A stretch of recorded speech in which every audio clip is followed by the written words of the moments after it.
I'm about to pay you to be my therapist. I... An hour a week, how much?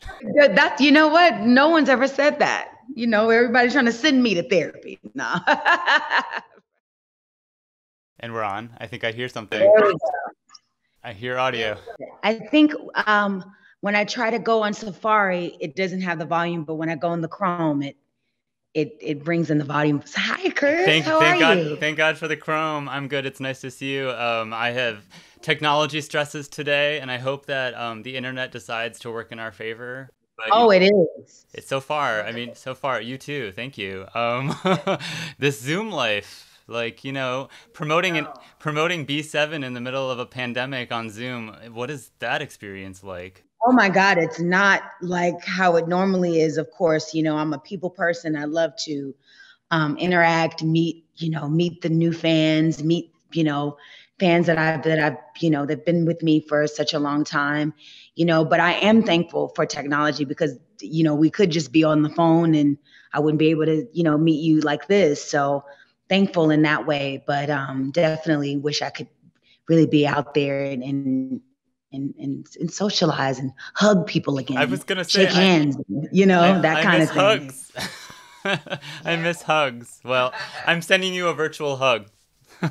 Yeah, sending you one too. Feeling the love. I've been a fan since I was a kid. We're about the same age. And oh wow, yeah, but the difference is that I've watched you grow up.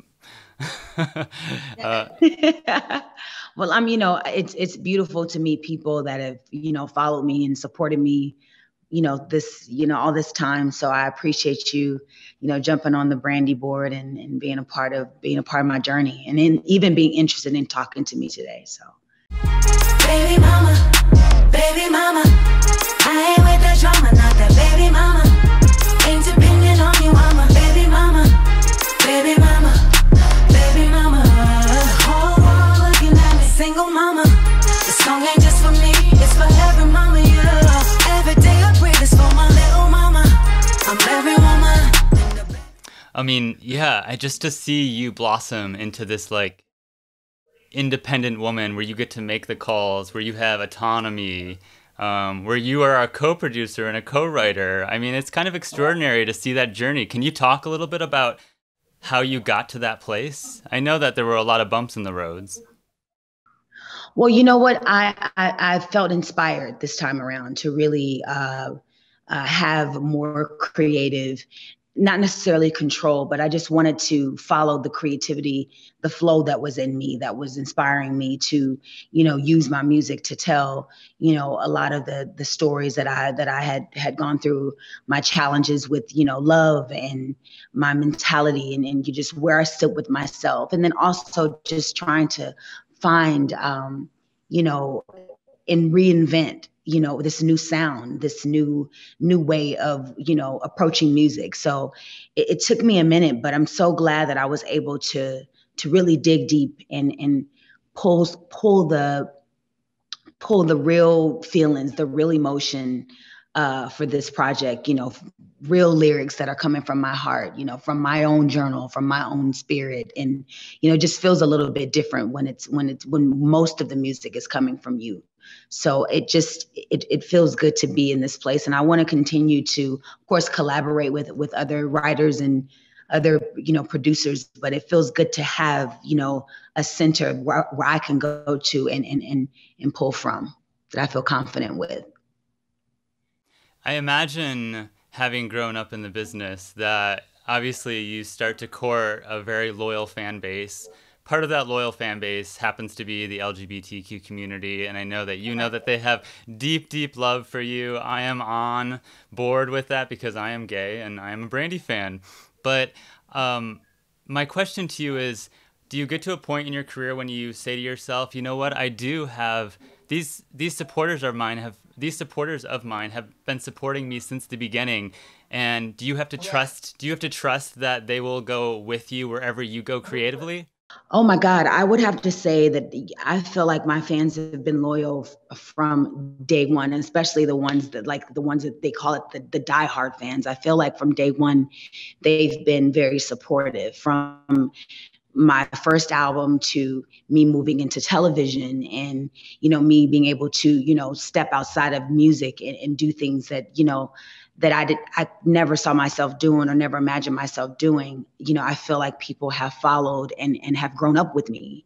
And that started at the very beginning, but I could really tell, I could really also tell with the new project, just the anticipation, people, wanting me to put out music and always asking me, when are we going to get new music? And, when people still want to hear from you, after you've been gone for 8 years, that feels amazing that people still have a yearn, have a want, have that feeling that they want to hear, something from me. If it's, happy birthday, something, so that feels amazing to have a loyal fan base like that.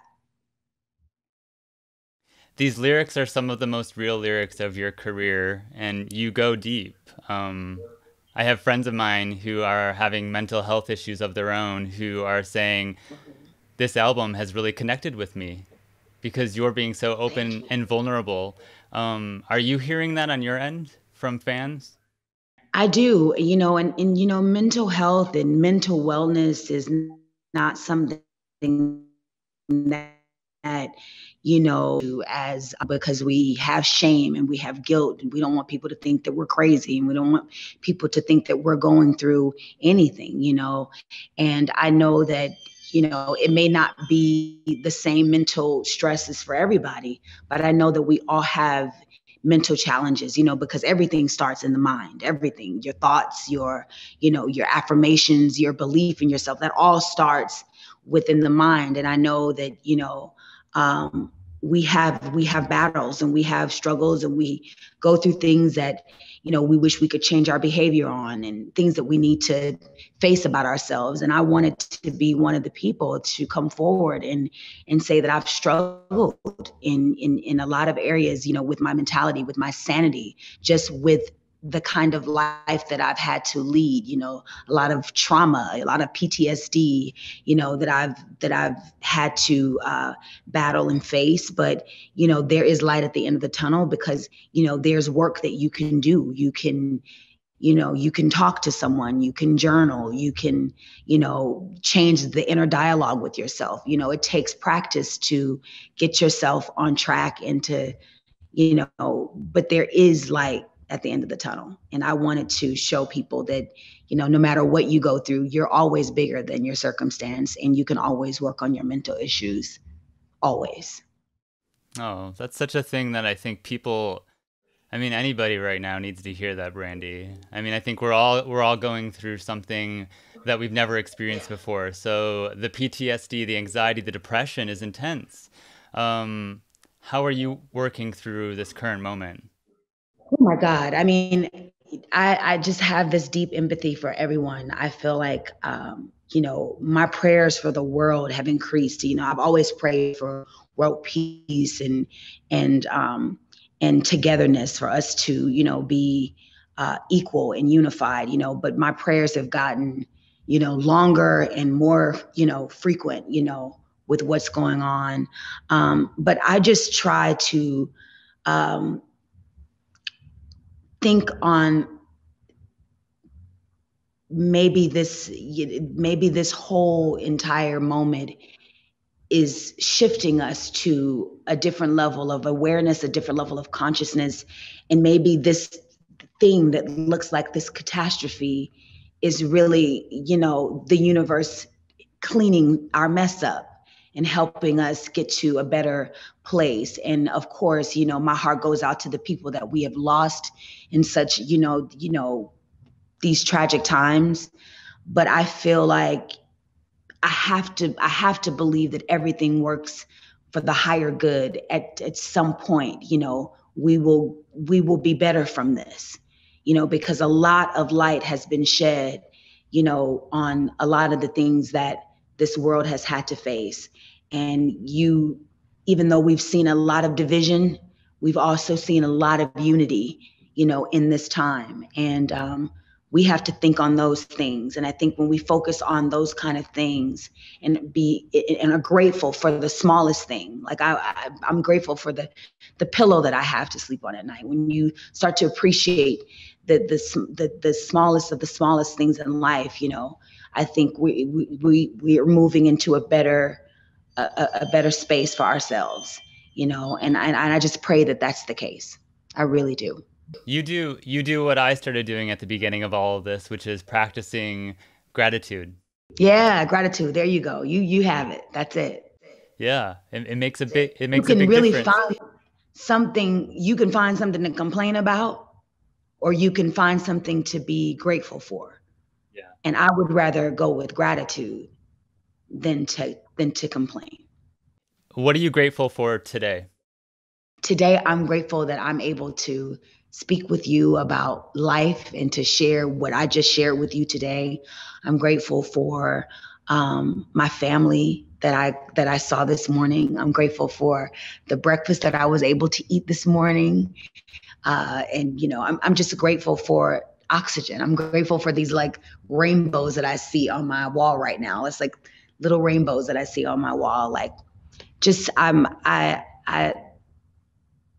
I'm just grateful for life and to have a purpose in life, because to be here and not to feel like you have a purpose, that's not a good place to be. And I want everybody to know that, you know, if you're alive, you have a purpose here. You need to find it. Mm-hmm. Oh, God, you're gonna make me cry. You're gonna make. Don't you cry. Don't you cry now, Chris. I have to say, Brandy, that like when I heard that you have rainbows above you. It's like it's from the light. Oh, I'm just thinking like, oh my God, of course Brandy has rainbows just floating above her head. Gay icon, gay queen. You know, you've talked about being reluctant to release this album because it didn't feel like it was speaking to COVID and isolation. And everything that people are going through right now. But then you realize that we need community and togetherness. And even though we can't meet in public, we can't go to concerts, there's experiencing music together. Yes. How have you been experiencing community and togetherness in this moment? Is it through music? It's been through my music. It has been through, of course, you know, the social media platforms, you know, just to be able to share music is a blessing. Of course, you wish for different circumstances, but you have to work with what you have. And right now we have Zoom, we have, you know, the platforms that we have, and we have to use everything that we can to share and to, you know, be there for one another. And I'm just so thankful that I put out music during a time where we need music the most, and especially a cathartic, healing type of an album where people can really listen to the album and escape and kind of, you know, take a break from their issues. They got to come back to them and face them, of course, but to just give yourself a break, to give yourself some time. That's the kind of music that I put out during this, you know, pandemic. And I'm very proud of the body of work, really proud of it. I am proud. And I also am a big fan of lucid dreams. And I was wondering if you could, it details what seems like a very personal story of you losing yourself. Yeah. Yeah, which I think we're all at risk of right now. Can you talk about that song and how you were able to get back to you and the work that it took to get there? Yes, you know, there was a time in my life where, you know, I felt like I needed another person to complete me. And that is not the ultimate truth. The ultimate truth is that we are whole. We are a whole person. And when you become whole, and when you realize that you share your wholeness with another whole person. Lucid dreams is really about me losing myself in a relationship because I feel like I'm nothing without this person. So I'm addicted to sleep. You know, I'm chasing this reoccurring dream because in my dreams we're together, but in reality, in the waking state, we had, you know, broken up. And that was a very, very hard time for me. And, you know, heartbreaks and hard times make for good songs. So I said, let me just go ahead on and write about it and be honest about it and if you listen to it, is I'm making all of these sounds, these healing sounds, because I was using the song to heal, a part of the leftover pain that I was feeling from, that particular time in my life. But I'm completely over it. I'm free from that, which is great, because I did the work to do it. And when you do the work, you do get results. I'm about to pay you to be my therapist. An hour a week, how much? That's you know what? No one's ever said that. Everybody's trying to send me to therapy. No, I'm kidding. But I loved it. I mean, I love that. Thank you. That's a compliment. Of course. Just to jump back to what we're missing this year, and I don't want to dwell too much on it, but you're a Pride performer. You're a regular Pride performer, and Pride was not the same this year. You did not get to perform at Pride. What do you felt like you missed out on? Oh my God, I absolutely love performing at Pride. I mean, the energy is just, it's really unmatched. It's just, and you can just tell that, the love for music and the LGBTQ community is just, it's real. Like it's like you feel like, okay, they have my back. When I come on stage, they're going to give me that love I need. They're going to want me to do well. You know what I mean? They're going to want me. Like it just feels, it feels like family. And I'm just so blessed to, have, the community of the LGBTQ to support me in such a way that, it just feels awesome. And I miss that I didn't get a chance to do anything for Pride. But count me in when it's safe and ready to go. Cause I absolutely love it. I absolutely love performing at Pride. It was nice to see you on a stage, on the Billboard stage, to be exact, where you blew it up. But thank you. What is it like performing in that kind of environment right now, like in a pandemic without a crowd? It's different because you feed off of a crowd, and the crowd, the applause and the singing along, and the rooting you on. That is something that I definitely miss, in terms of being on stage. But there's also a focus that happens when there isn't a crowd, where it's like I'm only thinking about what I'm doing. But I also know that there's a crowd watching from home, but I'm still in a zone where I feel like I'm more in my zone, when there's no crowd. But I would prefer a crowd over just being completely in my zone, because I can get in my zone with a crowd, but it's like, it's easier when the crowd isn't there. But I miss the crowd. Yeah, you don't have that instant feedback, right? It's hard to know, like, am I doing okay, everyone? Yeah. And then the people that are there, that are working, they just, they don't act like a crowd. They don't act like an audience. It's like 10 people that are separated, doing camera shots. They're not going to clap for you at the end. It's like, moving on. Well, right. I mean, they're not like your gay fans. They don't know every word to "Have You Ever," "The Boy Is Mine" almost doesn't count. Right. Sitting up in my room, like. Right. And the unreleased stuff, your gay fans know you're unreleased. That's when you're a real fan. Let me get back in good position for you, so you can see all my 3 buns. Okay, good. Yeah, we need all those buns in the shot.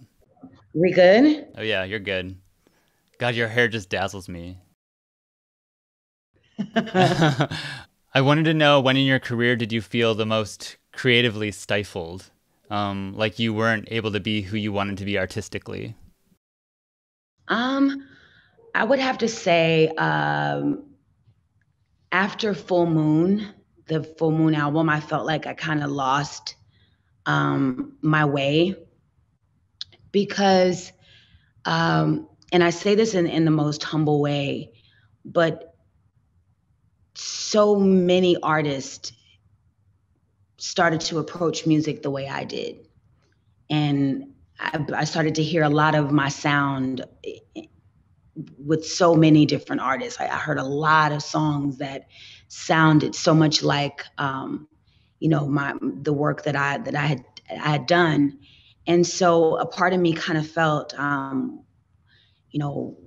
where is my place? Do I have a place? Because everybody's starting to, sound a little bit of like me, and I don't know what I can do now. Like, do I take it to another place? Do I try to not sound like myself? Like, what do I do? So I was a little bit confused as to the direction that I should go in, or if I was even needed, if my music was even needed. But that was nonsense. That was negative thinking. That was just me having a moment of just not knowing my place.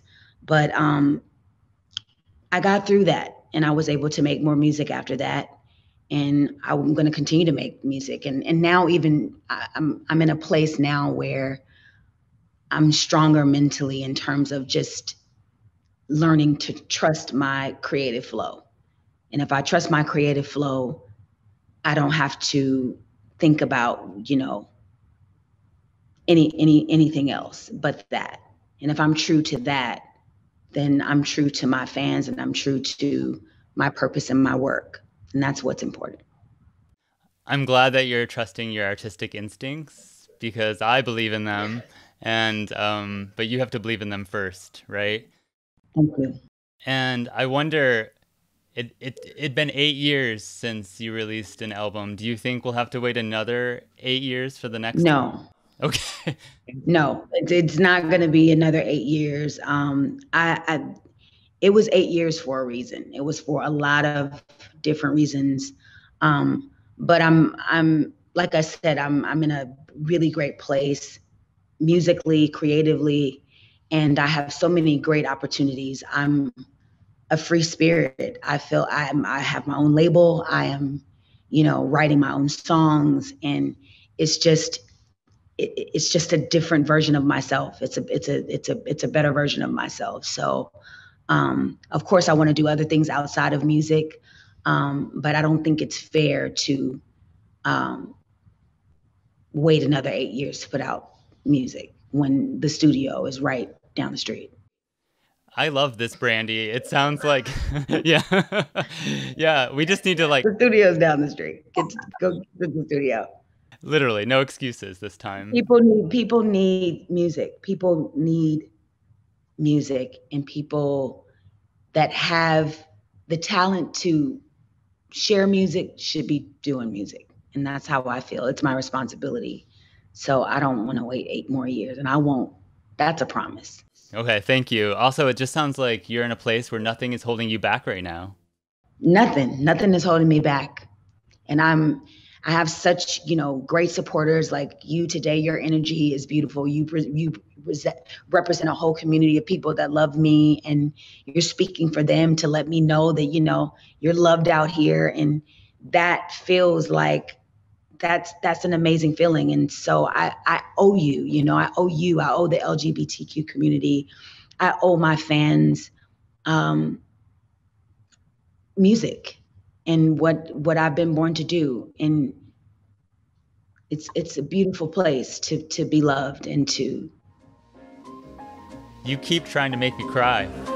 I'm not, but it's really true. Yeah. Really telling.